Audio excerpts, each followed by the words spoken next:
ಬಾಬಾ ಸಾಹೇಬ್ ಅಂಬೇಡ್ಕರ್ ಅವರು ಹಿಂದೆ ಮನುಧರ್ಮಶಾಸ್ತ್ರವನ್ನು ಸುಟ್ಟಾಕಿದ್ರು. ಕಾರಣ ಏನಂತಂದ್ರೆ ಈ ಮನುಧರ್ಮಶಾಸ್ತ್ರದಲ್ಲಿ ಅಸಮಾನತೆ ಇದೆ, ಜೊತೆಗೆ ಒಡೆದಾಳ್ತಕ್ಕಂಥ ನೀತಿ ಇದರಲ್ಲಿ ತುಂಬಿ ತುಳುಕ್ತಾ ಇದೆ.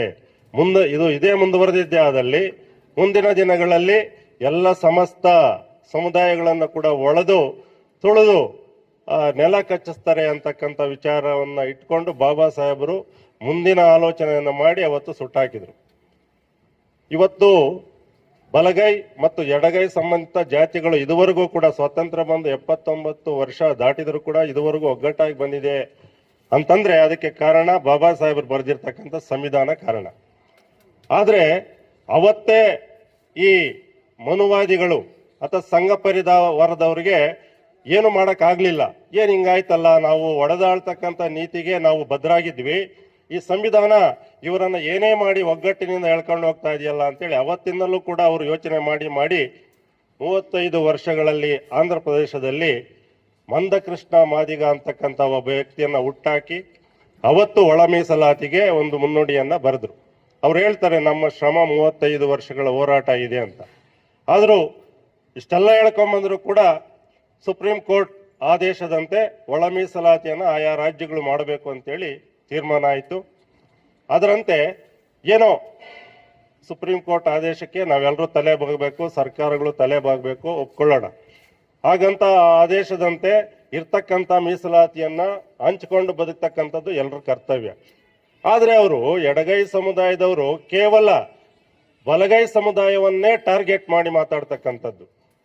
ಬಲಗೈ ಸಮುದಾಯ ನಮ್ಮ ಎಲ್ಲಾ ಮೀಸಲಾತಿಯನ್ನ ತಿಂದಾಕಿದ್ದಾರೆ ಅಂತಕ್ಕಂಥದ್ದು.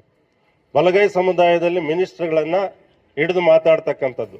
ಅವತ್ತು ಕೂಡ ಎಲ್ಲೂ ಕೂಡ ಬಲಗೈ ಸಮುದಾಯದ ಮಂತ್ರಿಗಳಾಗ್ಬೋದು, ಬಲಗೈ ಸಮಾಜದ ಮುಖಂಡರುಗಳಾಗ್ಬೋದು, ಎಡಗೈ ಸಮುದಾಯದ ಬಗ್ಗೆ ಎಲ್ಲೂ ಕೂಡ ಕೆಟ್ಟದಾಗಿ ಮಾತಾಡಿಲ್ಲ. ಬಲಗೈ ಸಮಾಜದ ಮಂತ್ರಿ ಮಹದೇವಪ್ಪನವರು ಈಗ ತಾನೇ ಮಂತ್ರಿ ಆಗಿದ್ದಾರೆ. ಇದಕ್ಕಿಂತ ಯಡಿಯೂರಪ್ಪನವ್ರ ಸರ್ಕಾರದಲ್ಲಿ ಆನೇಕಲ್ ನಾರಾಯಣ ಸ್ವಾಮಿ ಸಮಾಜ ಕಲ್ಯಾಣ ಮಂತ್ರಿ ಆಗಿದ್ರು 5 ವರ್ಷ.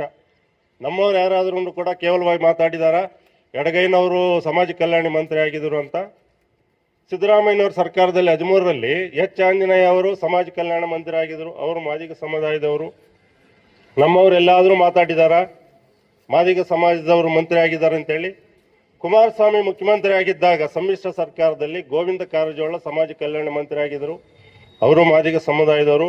ನಮ್ಮವರೆಲ್ಲಾದ್ರೂ ಅವ್ರ ವಿರುದ್ಧವಾಗಿ ಮಾತಾಡಿದಾರ? ಎಲ್ಲೂ ಮಾತಾಡಿಲ್ಲ.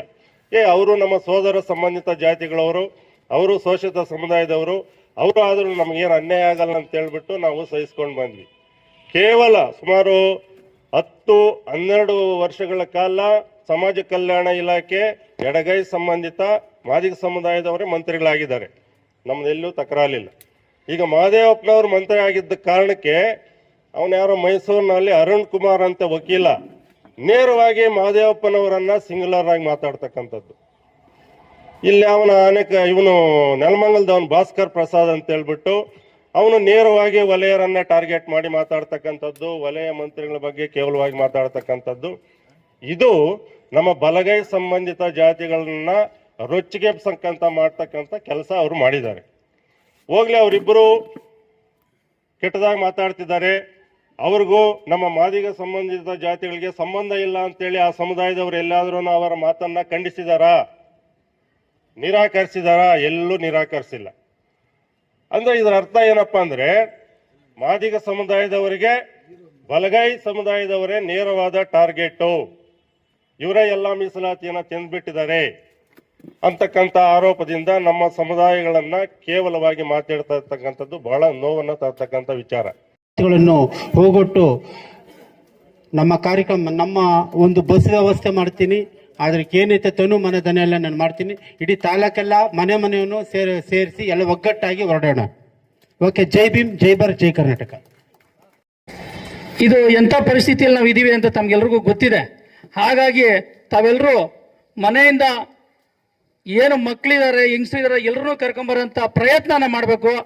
ಈ ಕಾರ್ಯಕ್ರಮ ಯಶಸ್ವಿ ಆದರೆ ಮುಂದಿನ ದಿನಗಳಲ್ಲಿ ತಾಲೂಕಲ್ಲಾಗಲಿ ರಾಜ್ಯದಲ್ಲಾಗಲಿ ಈ ಸಮಾಜಕ್ಕೆ ಏನು ಬಲ ಇದೆ ಅಂತ ತೋರಿಸೋಂಥ ಕೆಲಸನ ನಾವು ಈ 25ನೇ ತಾರೀಕು ಹೆಚ್ಚಿಗೆ ಜನ ಬರೋಂಥ ಕೆಲಸನ ಮಾಡಿದ್ರೆ ಮಾತ್ರ ಸಾಧ್ಯ ಅಂತ ಈ ಸಂದರ್ಭದಲ್ಲಿ ಹೇಳ್ತೀನಿ. ನಂದಗೂಡು ಹೋಬಳಿಯಲ್ಲಿ ಲಾಸ್ಟ್ ಟೈಮ್ ಒಂದು 19 ಬಸ್ ಜನ ಬಂದಿದ್ರು ಅಂಬೇಡ್ಕರ್ ಜಯಂತಿಗೆ. ಅದರಿಂದ ಇನ್ನೂ ಸ್ವಲ್ಪ ಹೆಚ್ಚಿಗೆ ನಿರೀಕ್ಷೆ ಮಾಡ್ತೀನಿ. ಆಮೇಲೆ ಕೆಲವು ಹೋಬಳಿಗಳಲ್ಲಿ ಕೆಲವು ಒಬ್ರಿಬ್ಬರು ಬಂದವ್ರೆ. ಒಬ್ರಿಬ್ಬರು ಬರೋದಲ್ಲಣ್ಣ, ದಯವಿಟ್ಟು ಅರ್ಥ ಮಾಡ್ಕೊಳ್ರಿ. ಬಂದಮೇಲೆ ಒಂದೊಂದು 20 ಜನ ಕರ್ಕೊಂಬಂದ್ರೆ ಆ 20 ಜನಕ್ಕೂ ಒಂದು ಇದು ಬರುತ್ತೆ, ನಾನು ಮನೆಗೆ ಹೋಗಿ ಕರ್ಕೊಬರ್ಬೇಕು, ನಾನು ಜನ ಕರ್ಕೊಬರ್ಬೇಕು ಅಂತ. ಇಲ್ಲಿ ಬಂದು ನಮ್ಮ ಮುಂದೆ ಬಿಳಿ ಬಟ್ಟೆ ಹಾಕೊಂಡು ಕಣ್ಣಿಗೆ ಕಾಣಿಸ್ಬಿಟ್ಟು ಅಣ್ಣ ನಾನು ಬಂದಿದ್ದೀನಿ ಅಣ್ಣ ಅನ್ನೋದಲ್ಲ. ಇದಲ್ಲ ಅಣ್ಣ, ನಾನು ಇಷ್ಟು ಜನ ಕರ್ಕೊಂಬರ್ತೀನಿ, ಈಗ ಮುನ್ರಾಜ್ ಹೇಳಿದ್ರು ನಾನು ಬಸ್ ಕರ್ಕೊಂಬರ್ತೀನಿ ಅಂತ. ಆ ಥರ ಎಲ್ಲರೂ ವಾಲಂಟಿಯರ್ ಗೆದ್ದು ಬಂದು ಕಮಿಟ್ಮೆಂಟ್ನ ಒಪ್ಕೊಂಡು ಕರ್ಕೊಂಬರ್ಬೇಕು. ಆಯ್ತಣ್ಣ, ಬಸ್ಸು ಜನ ಖರ್ಚು ನಿಂದೆ ಆಯ್ತಾ, ಸಂತೋಷನೇ ಆಯ್ತಾ. ಅಭಿಮಾನಿ ಮುನ್ರಾಜ್ ಅವರು ಬಸ್ಸು ಜನ ಖರ್ಚು ಎಲ್ಲ ಅವ್ರದ್ದು ಚಪ್ಪಾಳೆ ಮುಖಾಂತರ ಅವ್ರಿಗೆ ಬೆಂಬಲಿಸ್ಬೇಕು ನೀವೆಲ್ಲ. ಮತ್ತೆ ಬೇರೆ ಈ ಸುತ್ತಮುತ್ತಲು ಏನಿದೆ ಅಣ್ಣ, ನಮ್ಮ ಕಣ್ಣೂರಹಳ್ಳಿ, ಚೀಮಂಡಳ್ಳಿ, ಜಿನ್ನಗರ, ಎಲ್ಲಿ ನಮ್ಮ ದೇವರಾಜಣ್ಣ ಎಲ್ಲೋದ್ರು? ಮೊನ್ನೆ ಸರಿಯಾಗಿ ಸರಿಯಾಗಿ ಮಾತಾಡ್ಬಿಟ್ಟು ಇವತ್ತು ಸೈಲೆಂಟ್ ಆಗಿ ಹಿಂದೆ ಕೂತಿದ್ದೀರಾ.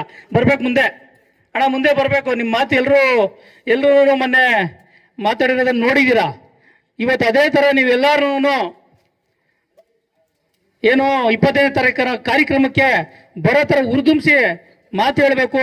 ಅದೇ ಥರ ಈ ಭಾಗದಲ್ಲಿ ಏನಿದೆ, ನಮ್ಮ ದೊಡ್ಡಗಟ್ಟಿನಬ್ಬಿ ಆಗಿರ್ಬೋದು, ಹನಗೊಂಡಳ್ಳಿ ಆಗಿರ್ಬೋದು, ಜರಗಿನಹಳ್ಳಿ ಹೋಬಳಿಯಲ್ಲಿ ಹೆಚ್ಚಿಗೆ ಜನ ಇರೋದ್ರಿಂದ ಅವರನ್ನು ಜನ ಕರೆತರೋಂಥ ಕೆಲಸನ ಮಾಡಬೇಕು ಅಂತ ಈ ಸಂದರ್ಭದಲ್ಲಿ ನಾನು ಹೇಳ್ತೀನಿ. ಏನಿದ್ರು ಈಗ ಜನ ತರುವಂಥದ್ದು ಮತ್ತೆ ಹಣಕಾಸಲ್ಲಿ ಸಹಾಯ ಯಾರು ಮಾಡೋಕ್ಕಾಗ್ತದೆ ಮಾಡ್ರಿ, ಯಾರಿಗೂ ಬಲವಂತ ಇಲ್ಲ. ನೀವು ಹಣಕಾಸು ಸಹಾಯ ಮಾಡಿಲ್ಲ ಅಂದ್ರೆ ಪರವಾಗಿಲ್ಲ, ಜನ ಕರ್ಕೊಂಡ್ಬರೋಂಥ ಒಂದು ಧೈರ್ಯನ ನೀವು ನಮ್ಗೆ ತುಂಬಬೇಕು.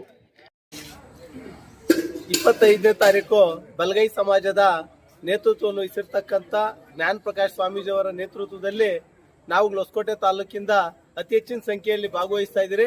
ನಾನು ಸಹ ಈ ಒಂದು ಕಾರ್ಯಕ್ರಮಕ್ಕೆ ಭಾಗವಹಿಸ್ತಾ ಇದ್ದೀನಿ. ತಾಲೂಕಲ್ಲಿ ಇರ್ತಕ್ಕಂಥ ನಮ್ಮ ಸಮಾಜದ ಎಲ್ಲಾ ಮುಖಂಡರುಗಳು, ಕಾರ್ಯಕರ್ತರು, ಬಲಗೈ ಸಮಾಜದ ಎಲ್ಲಾ ಸಮಾಜದ ಮುಖಂಡರುಗಳು ಈ ಒಂದು ಕಾರ್ಯಕ್ರಮದಲ್ಲಿ ಭಾಗವಹಿಸಬೇಕಾಗಿ ಮನವಿ ಮಾಡ್ಕೊಳ್ತೀನಿ. ನಾಗೇಶ್ ದೊಡ್ಡಹಳ್ಳಿಗೆರೆ.